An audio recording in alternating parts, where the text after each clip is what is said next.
तो trademark objection under section 9 and 11, यहाँ objection word क्यों यूज करना है, क्योंकि डिपार्टमेंट ऑब्जेक्ट कर रही है। दो ही तरह के आपके एप्लीकेशन पे ऑब्जेक्शन मतलब वो आती है, फाइंडिंग आती है, एक तो objection by department and opposition by party. तो यहाँ पे हम जो सीख रहे हैं वो trademark objection under section 9 and section 11 of the trademark act 1999। अब यहाँ पे अगर आप देखोगे तो एन ऑब्जेक्शन क्या है, N objection is one of the initial stage in the registration process. It can be filed by the either examiner, ठीक है।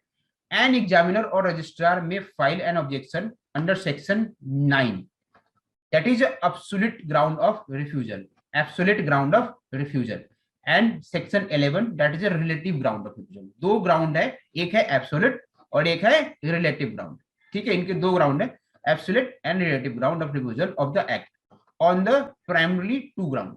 It is not a straightforward denial to your application, but the registrar may seek valid reason or explanation about the mark and its registrability, ठीक है। He gives the applicant an opportunity to explain how the state trademark fits the criteria to avail the valid registration, ठीक है। तो इसका मतलब department ने object कर दिया, तो इसका मतलब ये नहीं कि उन्होंने रिजेक्ट कर दिया। डिपार्टमेंट ने अगर ऑब्जेक्ट किया है तो वो आपको फिर अपॉर्चुनिटी देगी, he will give you the opportunity to prove your point, ठीक है। क्या वो आपसे एक वैलिड रीजन और एक्सप्लेनेशन मांगेगी कि जो मार्क है वो रजिस्ट्रेबिलिटी के लिए एप्लीकेबल है और इसको हम रजिस्टर कर सकते हैं, ठीक है। क्लियर है। अब सेक्शन 9 का ऑपोजिशन क्या होता है, क्या होता है सेक्शन 9 में, उसका ब्रीफ जान लेते हैं। तो objection under section 9, section 9(1)(b of the Trademark Act 1999 state that absolute ground of refusal for granting of registration to the trademark, ठीक है। ये इसमें क्या है, एब्सोल्यूट ग्राउंड होता है, ठीक है। और एब्सोल्यूट ग्राउंड में बेसिकली जो ट्रेडमार्क की जो रजिस्ट्रेबिलिटी है ना, वो बेसिकली इस तरह से जाती है कि आपका जो वर्ड है वो किस तरह से सिमिलर है, मतलब किस तरह के कैटेगरी में आ रहा है जो कि हमारे सेक्शन 9 में फॉल करता है, तो उसे हम समझते हैं। तो क्या लिखा गया है, section 9(1)(b of the Trademark Act 1999 state the absolute ground of refusal of granting registration or to the trademark. It says that the word or mark, it says that the word or mark applied for the registration या registration if indicate kind, क्या क्या indicate कर रहा है, kind, quality, purpose, value, quantity, geographical origin or time of production of the goods or providing services them trademark can not be accepted to be registration. Basically वो क्या कहना चाह रहे हैं कि जो आपका ये ट्रेडमार्क है, हम एक्सप्लिसिट ग्राउंड पे रिफ्यूजल तब करेंगे जब आपके ट्रेडमार्क का कोई मतलब नहीं बनता, ठीक है। तो काइंड का मतलब ये कि आपके ट्रेडमार्क का कोई मतलब ही नहीं बनता, आप जो वर्ड रजिस्टर कर रहे हो इसका कोई मीनिंग नहीं है, ठीक है। क्वालिटी वर्ड नहीं है, डिस्टिंक्टिव वर्ड नहीं है। जो ट्रेडमार्क आप रजिस्टर कर रहे हो वो आपके सर्विस से कहीं रिलेट नहीं कर रहा, कोई पर्पस नहीं है ऐसे ट्रेडमार्क को रजिस्टर करने का, ऐसे वर्ड्स को या डिवाइस को रजिस्ट्रेशन करने का कोई पर्पस नहीं है, ठीक है। आपके ट्रेडमार्क की कोई वैल्यू नहीं है, ठीक है। आप जो ट्रेडमार्क का वर्ड रजिस्टर कर रहे हो उसकी कोई वैल्यू निकल के नहीं आएगी आगे जाके, ठीक है। क्वांटिटिव नेचर में भी फॉल नहीं कर रहा। कोई ज्योग्राफिकल ओरिजिन है, आप इंडिया, भारत, स्टेट का नाम कोई डाल रहे हो, कोई सिटी का नाम डाल रहे हो, ठीक है, उसको रजिस्टर करने के डाल रहे हो, ठीक है, यानी कि कोई भी ज्योग्राफिकल इंडिकेशन वगैरह है, ठीक है। या तो इस तरह के जब भी कोई वर्ड्स आप हमें रजिस्ट्रेशन के लिए दोगे या कोई डिक्शनरी वर्ड है, ठीक है, तो इस तरह के जो वर्ड्स हैं उसे हम किस कैटेगरी में रखते हैं, सेक्शन 9(1) एब्सोल्यूट ग्राउंड के कैटेगरी में रखते हैं। तो अगर आपके वर्ड्स जो है ट्रेडमार्क के डिवाइस या मार्क या वर्ड्स अगर इस तरह के कैटेगरी में फॉल करता है, ठीक है, तो हम इसको रिफ्यूज करेंगे, हम आपको रजिस्ट्रेशन नहीं देंगे, ठीक है। तो ये बेसिकली हम आज ब्रीफ समझ रहे हैं सेक्शन 9 का, ठीक है। तो ये सेक्शन 9 है। अब सेक्शन 11 में किस तरह की ऑब्जेक्शंस आती हैं, तो ऑब्जेक्शन अंडर सेक्शन 11, इसमें कोई क्वेरी है आपकी सेक्शन 9 से रिलेटेड अभी ब्रीफ फाइंडिंग में? No sir. चलो, तो सेक्शन ऑब्जेक्शन अंडर सेक्शन 11, ठीक है। तो section 11 objection are considered as relative ground of refusal. Relative का मतलब क्या होता है, किसी से मैच करना, ठीक है, सिमिलरिटी मैच करना, ठीक है। तो section 11 objection are considered as a relative ground of refusal under which the main ground for refusal is that the applicant mark is very much similar to a registered mark dealing with the similar goods or services। ठीक है, यहाँ दो important point है। जो आपका application है, trademark application, जो trademark नाम या डिवाइस है, वो similar to other registered trademark या अंडर रजिस्ट्रेशन के उसमें है, ठीक है। तो बेसिकली जैसे आपने कोई नेम या अप्लाई किया, ट्रेड नेम अप्लाई किया या ट्रेडमार्क अप्लाई किया, और वो ट्रेडमार्क किसी ऑलरेडी रजिस्टर्ड ट्रेडमार्क से बहुत कुछ मिलता जुलता है, ठीक है, और साथ में वो उसी सर्विसेज में फॉल कर रहा है, उसी कैटेगरी में फॉल कर रहा है जिसमें आपने अप्लाई किया है, तो वो किस ग्राउंड, कौन सा ग्राउंड माना जाता है? रिलेटिव ग्राउंड, ठीक है। तो ऐसे एप्लीकेशन जो ऑब्जेक्शन में आते हैं वो सेक्शन 11 के अंदर आते हैं। तो सेक्शन 11 को दोबारा रीड करते हैं। Section 11 of the objection are considered as a relative ground of refusal under which the main ground of refusal is that the applicant mark is very much similar to a registered mark dealing with the similar goods and services, ठीक है। यहाँ दो important point है, dealing with the similar goods and services. Section 11 objections are not absolute in nature, ठीक है। In case the registrar point out the mark is similar to one that has already attained the status of registered registration, that is status, that means registered status अगर उसको मिल चुका है, ठीक है, then the onus is on the applicant to show that their mark vary in nature अलग है, appearance and the goods और services dealed, मतलब जो आपकी सर्विसेज और गुड्स है, ठीक है, जिसमें आप डील कर रहे हो, वो रजिस्टर्ड ट्रेडमार्क में, जो रजिस्टर्ड ट्रेडमार्क है उससे जो आपका मार्क है वो अलग है, ठीक है। उसकी लुक, उसकी अपीयरेंस, उसकी नेचर वो क्या है? अलग है, ठीक है। वो कहीं भी डिपिक्ट नहीं कर रही है सिमिलरिटी, ठीक है। तो उस केस में आप यहाँ पे ये once the registrar is satisfied the mark is different from the ones that already exist, the mark is accepted and advertised, ठीक है। तो सेक्शन 11 का जो रिफ्यूजल होता है उसको क्या होता है? रिलेटिव ग्राउंड पे होता है कि आपका जो मार्क है वो ऑलरेडी फाइंड किया गया कि एक रजिस्टर्ड ट्रेडमार्क है। स्टेटस क्या होना चाहिए उसका? रजिस्टर्ड ट्रेडमार्क होना चाहिए। जो आपका मार्क है वो किसी रजिस्टर्ड ट्रेडमार्क से सिमिलर आ रहा है, ठीक है, और इसलिए हम आपको ये रजिस्ट्रेशन नहीं देंगे। तो फिर आपका ऑनर्स किसके ऊपर है? एप्लीकेंट के ऊपर है कि वो प्रूव करे कि वो उसका जो एप्लीकेशन है वो कहीं भी या पूरे वर्ड्स या सिमिलर कुछ वर्ड से मैच नहीं कर रहा, ठीक है। तो ये हम दो चीजें सेक्शन 9 और 11 को में चीजें आती है हमारे पास ऑब्जेक्शन, और हमें इन दोनों का रिप्लाई फाइल करना होता है, जैसा ऑब्जेक्शन वैसा रिप्लाई, ठीक है। अब हम देखते हैं कि जब हमारे पास डिपार्टमेंट कम्युनिकेट करती है कि भैया आपके पास ऑब्जेक्शन आया है, ठीक है, तो किस तरह से कम्युनिकेट करती है। तो जब भी आप ट्रेडमार्क अपना एप्लीकेशन अटॉर्नी लॉगिन करोगे, अगर आप लोग अटॉर्नी हो, लॉयर हैं, एडवोकेट इन प्रैक्टिस हैं, तो आप लोग अपना अटॉर्नी कोड बना सकते हैं। मैंने क्लासेस में ऑलरेडी आप लोग को बताया है कि आपका प्रोसेस क्या होगा पूरा क्लासेस में, ये अटॉर्नी कोड। अगर आप किसी इंडिविजुअल पर्सन का ट्रेडमार्क रजिस्टर कर रहे हैं उनके लॉगिन आईडी पासवर्ड से, ठीक है, तो फिर आपके साथ डिपार्टमेंट एक कॉरेस्पॉन्डेंस करती है, मतलब आपके अटॉर्नी या कोड में, आपके लॉगिन कोड में डिपार्टमेंट आपसे कॉरेस्पॉन्डेंस करती है, जो कि सेक्शन यहाँ होता है, ठीक है। या नीचे में लेफ्ट हैंड साइड में देख रहे हैं ना, कॉरेस्पॉन्डेंस का सेक्शन है। यहाँ पे कॉरेस्पॉन्डेंस में नोटिसेज में जाओगे, ठीक है, तो आपने यहाँ पे डेट्स फ्रॉम आता है, यहाँ पे अगर सबमिट करोगे तो अभी तक आपने जो भी ट्रेडमार्क अप्लाई की है वो सबका हिस्ट्री होगा, एप्लीकेशन नहीं, किसका? जो भी एप्लीकेशन करने के बाद जो आपके साथ डिपार्टमेंट ने कम्युनिकेट किया, डिपार्टमेंट क्या कम्युनिकेट करेगी? एग्जामिनेशन रिपोर्ट, आपने एग्जामिनेशन रिपोर्ट आपको इशू करेगी, उसको आप चेक करोगे। आपने जो एग्जामिनेशन रिपोर्ट फाइल किया है उसका देख सकते हो स्टेटस, ठीक है, कि आपने क्या फाइल किया था एग्जामिनेशन रिपोर्ट। ट्रिब्यूनल ने उसको एक्सेप्ट कर लिया, उसका नोटिस देती है कि भैया हमने एक्सेप्ट कर लिया है आपका एग्जामिनेशन रिपोर्ट, जो आपने फाइल किया था उसको हमने एक्सेप्ट कर लिया है, तो ट्रिब्यूनल में चला जाता है, ठीक है।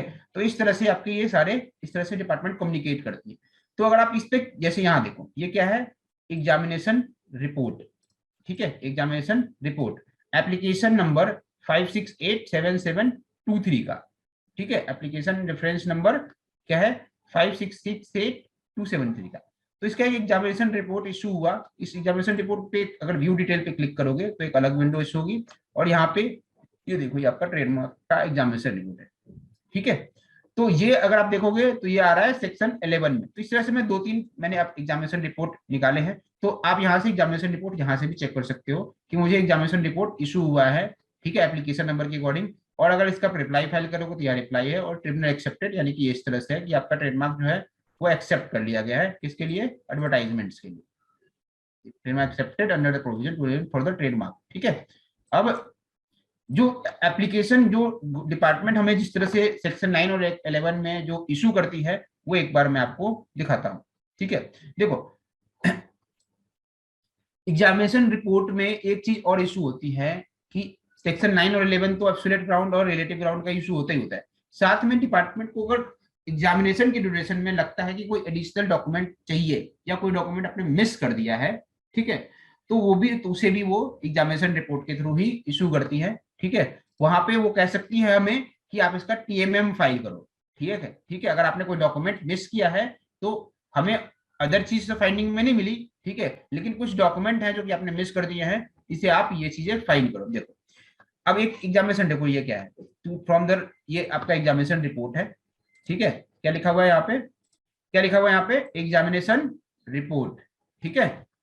भारत सरकार, government of India, trademark registry, from the registrar of the trademark Delhi to Mahesh Kumar, जो कि उसका अटॉर्नी पर्सन है। एप्लीकेशन नंबर यहाँ पे लिखा हुआ है और क्लास 5 लिखा हुआ है, ठीक है। In the name of Cadro health care private limited, gentlemen, madam, the above mentioned application has been examined under the provision of the Trademark Act 1999 and Trademark Rule 2002, and the trademark applied for is open for objection under the following section. यहाँ पे section coat किया जाएगा। Objection क्या है? Objection other type की objection है, other objection, requirement, condition और restriction, ठीक है। इनका जो ऑब्जेक्शन है वो सेक्शन 9 से रिलेटेड नहीं है, सेक्शन 11 से रिलेटेड नहीं है, अदर ऑब्जेक्शन है, ठीक है। तो अदर ऑब्जेक्शन में क्या है? You are required to provide a power of attorney authorization letter as attached PO is not in the name of the proprietor. तो जो इन्होंने अप्लाई किया ट्रेडमार्क, उस एप्लीकेशन ट्रेडमार्क में जो पावर ऑफ अटॉर्नी थी वो प्रोप्राइटर के नेम पे थी, वो अटैच किया होगा। उन्होंने कंपनी का अटॉर्नी मांगा है, ठीक है। जो पावर अटॉर्नी मांगी है वो क्या मांगी है? प्राइवेट लिमिटेड कंपनी का, जो कि बोर्ड रेजोल्यूशन होता है। Hence the above application is liable to be refused, ठीक है। Accordingly you are requested to submit your response or submission, if any, along with the supporting document within 1 month from the date of receipt of the examination report, or you may apply for hearing, ठीक है। Please note that if no reply is received or request for hearing is applied within the above mentioned stipulated time, the said application shall be treated as abandoned for lack of prosecution under section 132 of the Trademark Act 1999, and hence and thereafter the status of application in the computer database shall be reflect the factual position that is abandoned. Note, the replies should be submitted online through comprehensive e-filing or through email at this with subject reply to examination report, ठीक है। यहाँ पे search report है, वो कहता है कि आपका जो ट्रेडमार्क है, ट्रेडमार्क का जो सर्च रिपोर्ट है डिपार्टमेंट के द्वारा, वो कहता है कि कोई भी सिमिलरिटी हमें नहीं मिली, आपके ट्रेडमार्क की कोई सिमिलरिटी नहीं मिली। आपने जो ट्रेडमार्क अप्लाई किया था वो ये अप्लाई किया था, बोन केड, और इससे रिलेटेड हमें कोई एप्लीकेशन में सिमिलरिटी तो नहीं मिली, बट आपका एग्जामिनेशन ऑब्जेक्शन में किस लिए है? अदर ऑब्जेक्शन में हमें आपका पावर ऑफ अटॉर्नी चाहिए प्राइवेट लिमिटेड कंपनी का, ठीक है। तो इस केस में हमें क्या करना पड़ेगा? एक MIS फॉर्म फाइल करना पड़ेगा, जहां पे हम प्राइवेट लिमिटेड कंपनी का पावर अटॉर्नी अटैच करेंगे, ठीक है। उसी तरह से यहाँ पे कुछ अदर ऑब्जेक्शन क्या आती है कि आपने पावर ऑफ अटॉर्नी मतलब क्या? कंपनी वो पर्सन को देगा power of attorney? Last class, अच्छा अभी आपने वीडियो नहीं देखी है ना। हमेशा ट्रेडमार्क जब एप्लीकेशन फाइल होती है ना, ट्रेडमार्क एप्लीकेशन जब फाइल होती है, चलो मैं लास्ट क्लास करूंगा।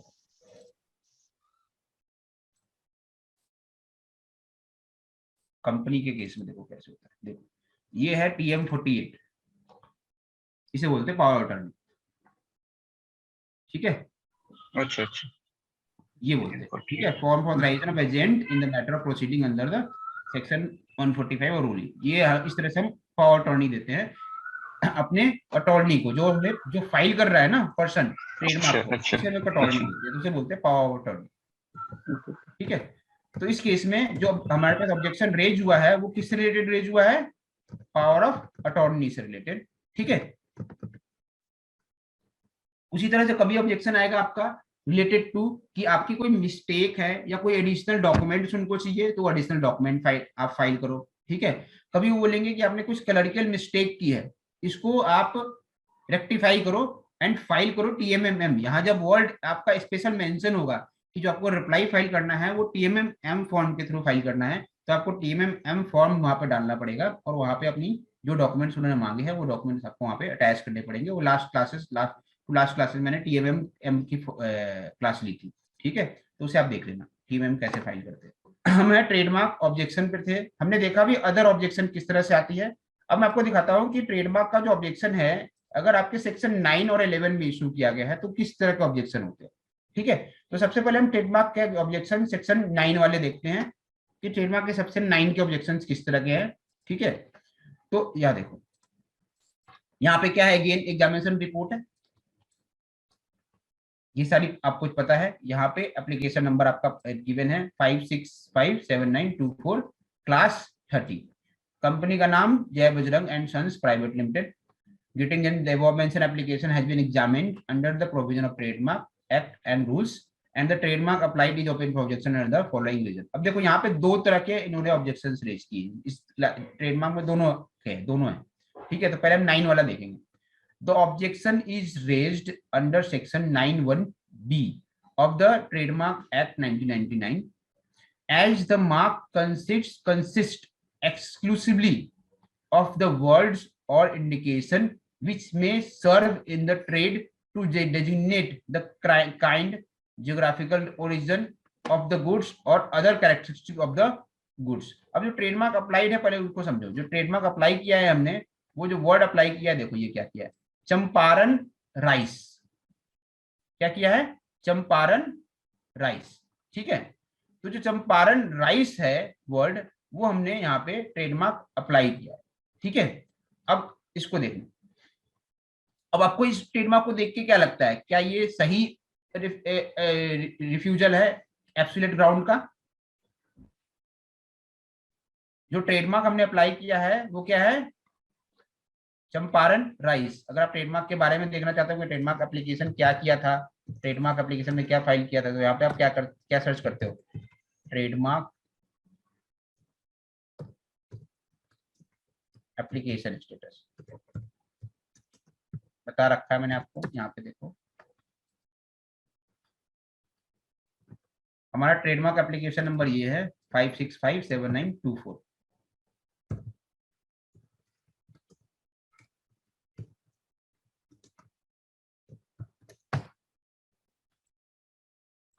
अभी ट्रेडमार्क की साइड है, चलो ट्रेडमार्क सर्च देख लेते हैं।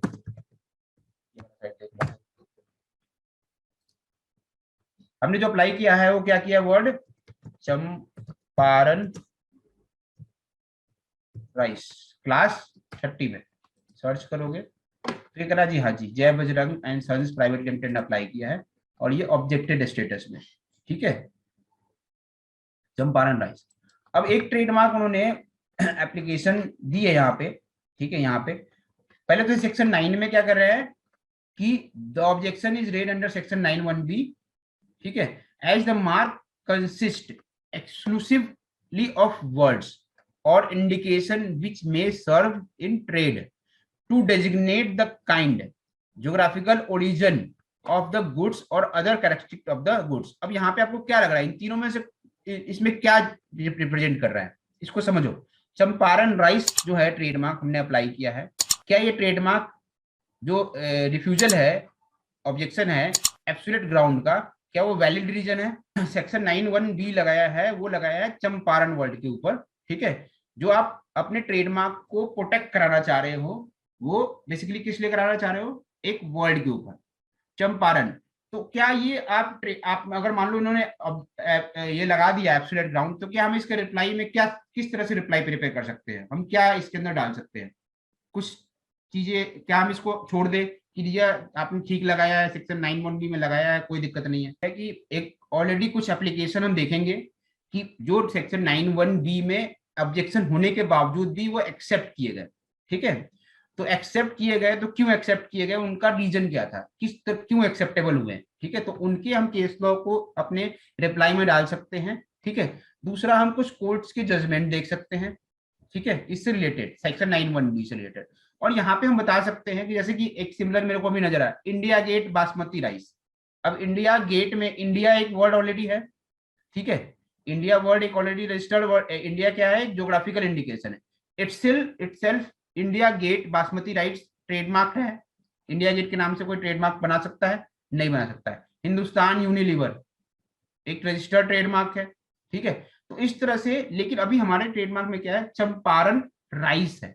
तो चंपारण एक अलग वर्ड है और राइस एक अलग वर्ड है। तो जब हम दो वर्ड्स, अगर हम सिर्फ चंपारण वर्ड को रजिस्टर कराते तो नहीं मिलेगा, ठीक है। लेकिन हम चंपारण राइस को प्रमोट कर रहे हैं, ठीक है। हम चंपारण वर्ड जो राइस है उसको इंडिया गेट बासमती राइस के साथ, ऐसे ट्रेडमार्क के साथ हम इसको सिमिलरिटी बेसिस पे हम यहाँ पे अपना रिप्लाई फाइल कर सकते हैं कि जो आपका ट्रेडमार्क रिप्लाई है, ट्रेडमार्क है हमारा, जो ट्रेडमार्क है वो सिर्फ सिंगल वर्ड नहीं है, ज्योग्राफिकल इंडिकेशन कर तो रहा है बट वो एक प्रोडक्ट को भी आइडेंटिफाई कर रहा है, ठीक है।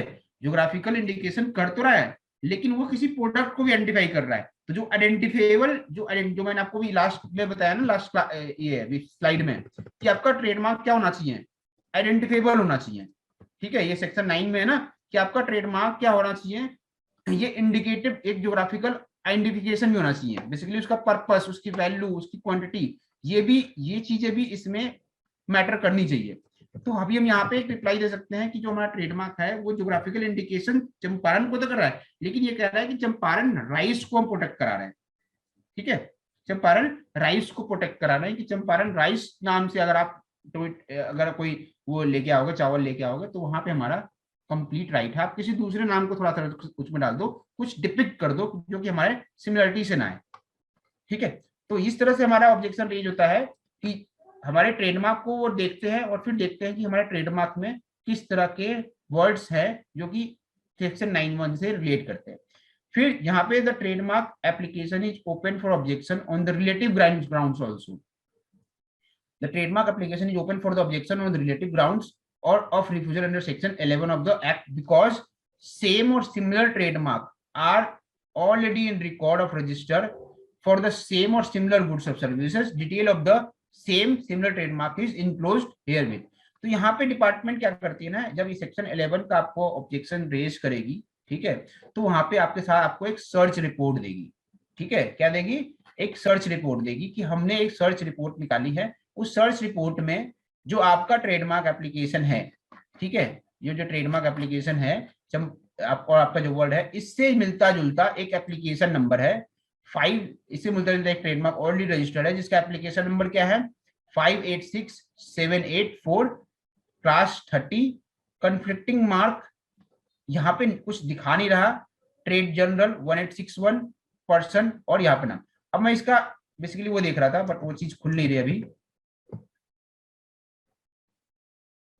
Application status.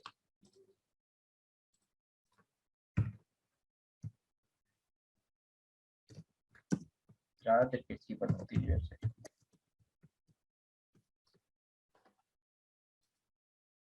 अभी सर्विस अनअवेलेबल है। चलो फिर मैं आपको इसमें इसको छोड़ दूं। तो यहाँ पे क्या है, उन्होंने बोला है कि आपका जो मार्क है वो सिमिलर आ रहा है किस एप्लीकेशन नंबर का, साथ में रेफरेंस देंगे। तो सेक्शन 11 के कुछ और एक और हमारे पास है, ठीक है, इसको भी एक बार देखते हैं सेक्शन 11 का। अब सेक्शन 11 में कुछ इस तरह से आता है, देखो यहाँ पे ट्रेड नेम जो अप्लाई किया गया वो शाहबाज ने किया है, एप्लीकेशन नंबर इसका ये है, ठीक है। और यहाँ पे क्या बोला गया है, the trademark application is open for objection on the relative ground of refusal under section 11 of the act because the same or similar trademark is already on record of the registrar for the same or similar goods or services. The detail of the same or similar goods are enclosed herewith. The objection is raised under the section 11, subsection 1 of the Trademark Act 1999, as the mark is identical with or similar to earlier mark in respect of the identical or similar description of the goods or services. Because of such identity of similarity, there exists a likelihood of the confusion on the part of the public. ठीक है, hence the above application is liable to be refused. Accordingly you are requested to submit your response or submission within 1 month. अब यहाँ पे जो trademark हमने apply किया था वो अप्लाई किया था ये इंजो हैंडीक्राफ्ट। क्या है? इंजो हैंडीक्राफ्ट। तो इससे रिलेटेड जब उन्होंने सर्च रिपोर्ट इशू की तो सर्च रिपोर्ट में क्या इशू किया, ये किया। ठीक है, देखो पहला वो कह रहा है कि आपका जो वर्ड है वो इंजॉय से रिलेट करता है। ठीक है, क्या है? इंजॉय से रिलेट करता है। ठीक है, दूसरा अगेन एक रजिस्टर्ड ट्रेड क्या है, तो इंजॉय द सेलिब्रेशन पीपल से रिलेटेड।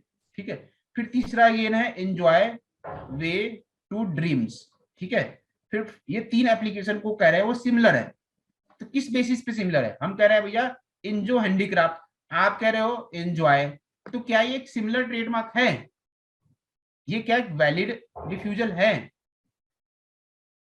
हाँ जी, नहीं सर, वैलिड रिफ्यूजल है? नहीं है? नहीं नहीं नहीं कैसे हम इसको रिप्लाई फाइल, इसका रिप्लाई हम कैसे बनाएंगे? हम इसमें क्या पॉइंट डाल सकते हैं रिप्लाई बनाने में? सर, नेचर ही तो अलग है। क्या है अलग? नेचर एंड कैरेक्टरिस्टिक तो अलग है इसका। नेचर एंड तो इस- कैरेक्टरिस्टिक्स।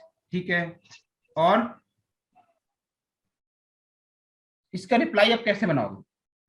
हमने जो ट्रेडमार्क अप्लाई किया है वो किया था इंजो हैंडीक्राफ्ट्स। ठीक है, डिपार्टमेंट जो ऑब्जेक्ट कर रही है सेक्शन 11 में वो कर रही है इंजॉय को लेके, वर्ड एंजॉय, ENGOY। क्या ये वैलिड है? नहीं वैलिड। अगर हम इसका रिप्लाई हमें बनाना हो तो हम क्या रिप्लाई, किस बेस पे रिप्लाई बनाएंगे? देखो, जब भी हम सिमिलरिटी ट्रेडमार्क रिलेटिव ग्राउंड पे हमारा रिफ्यूजल आता है तो हमें वहां पे सबसे इंपॉर्टेंट चीज चेक करनी होती है कि जो हमारा ट्रेडमार्क है पहला, उसके कितने वर्ड हमारे दूसरे रजिस्टर्ड ट्रेडमार्क से मिल रहे हैं, लेटर उसके कितने रजिस्टर्ड लेटर कितने से मिल रहे हैं। दूसरा, जो हमारे ट्रेडमार्क का मीनिंग है वो जो सिमिलर ट्रेडमार्क कोट किया गया है उससे कितना डिफरेंट है। ठीक है, तीसरा, जो हमारा ट्रेडमार्क है वो आपने जो ट्रेडमार्क को कोट किया है सिमिलर ट्रेडमार्क को उससे कितना डिफरेंट है। अब यहाँ पे हमें साफ साफ दिख रहा है कि इंजो हैंडीक्राफ्ट जो कि एंजॉय वर्ड से कहीं भी रिलेशन में नहीं है। मेयर और उस मेयर और 4 इनिशियल 4 लेटर जो कि ENGO मिल रहा है हमारे ट्रेडमार्क से, इसका मतलब नहीं है कि हमारा trademark similar to this enjoy word से कहीं भी सिमिलर है। तो जो अपना रिप्लाई ट्रेडमार्क फाइल करेंगे वहां पे हम अपना रिप्लाई में कोट करेंगे कि आप जो ट्रेडमार्क को रीड करो वो पूरा रीड करो। ठीक है, आप एक सिंगल कुछ मेयर लेटर पे 2 लेटर 3 लेटर 4 लेटर के वर्ड्स पे लेटर पे आप हमारा ट्रेडमार्क रिफ्यूज नहीं कर सकते हो। ठीक है, जो ये प्रिंसिपल है सिमिलरिटी का, ठीक है, वहां पे साफ साफ लिखा है प्रिंसिपल ऑफ एंटिटी में कि प्रिंसिपल ऑफ सिमिलरिटी में कि भैया आपको जो रीड करना है ट्रेडमार्क वो पूरा रीड करना है। मेयर और some letters presence in the both trademark can not be treated as a similar trademark और रिलेटिव ग्राउंड पे वहां पे रिफ्यूज नहीं कर सकते। तो पूरा जो बेस आपका बनेगा रिप्लाई का वो ये बनेगा कि आप जो वर्ड रिलेट कर रहे हो वो इंजो वर्ड को इंजॉय से रिलेट कर रहे हो जो कि कहीं भी रिलेट नहीं करता है। हमारा इंजो हैंडीक्राफ्ट है, ठीक है, और आपने जो दिया है वो इंजॉय दिया है। तो enjoy is the meaning of happiness, वहां पे वो सिर्फ इंजॉय वर्ड्स को वो ट्रेडमार्क करा रहे हैं। ठीक है, बट हमारा जो ट्रेडमार्क है वो इंजो हैंडीक्राफ्ट से हम कंप्लीट नेम को ट्रेडमार्क करा रहे हैं।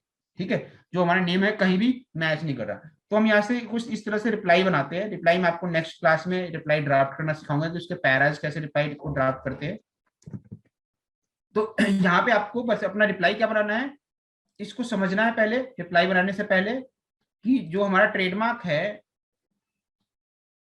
हाँ, ये जो वर्ड्स हैं आप कुछ वर्ड्स मत देखो, कुछ लेटर मत देखो, आप पूरा रीड करो। ठीक है, तो जब हम पूरा रीड करेंगे तो इंजो हैंडीक्राफ्ट कहीं भी रिलेट नहीं करता इंजो से। तो इस तरह से अब आपको रिप्लाई प्रिपेयर करनी पड़ेगी और वहां पे देना पड़ेगा इन तीनों के रेफरेंस से कि इंजो ना ही इंजॉय रिलेट करता है ना इस एप्लीकेशन रिलेट करता है, इंजो हैंडीक्राफ्ट ना ही इस एप्लीकेशन से रिलेट करता है। यहाँ लिखा है एंजॉय द सेलिब्रेशन पीपल, इसका मीनिंग और हमारे मीनिंग से कहीं मैच नहीं कर रहा। ठीक है, तो एक बार इसको इससे दोगे, फिर इसका इसके साथ रिप्लाई फाइल वो करोगे, रिलेशन करोगे, और फिर तीसरे वर्ड के साथ भी। थर्ड क्या है हमारा इंजॉय वे टू ड्रीम के साथ।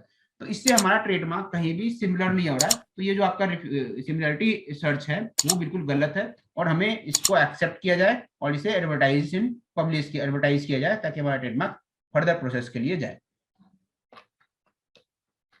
ठीक है, तो ये जो आज की क्लास थी हमारी, वो जो क्लास है वो ट्रेडमार्क एग्जामिनेशन रिपोर्ट के लेके है।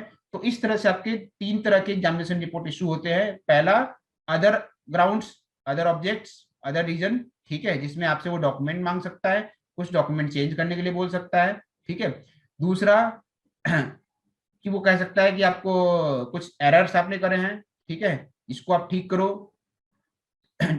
जो नेक्स्ट आती है वो सेक्शन 9(1)(b) की आती है, जो कि होता है एब्सोल्यूट ग्राउंड ऑफ रिफ्यूजल। और जो नेक्स्ट उसके अगली वाला है वो सेक्शन 11 का है, वो आपका है सेक्शन 11 सब सेक्शन 1, जो कि आपका है रिलेटिव ग्राउंड्स का।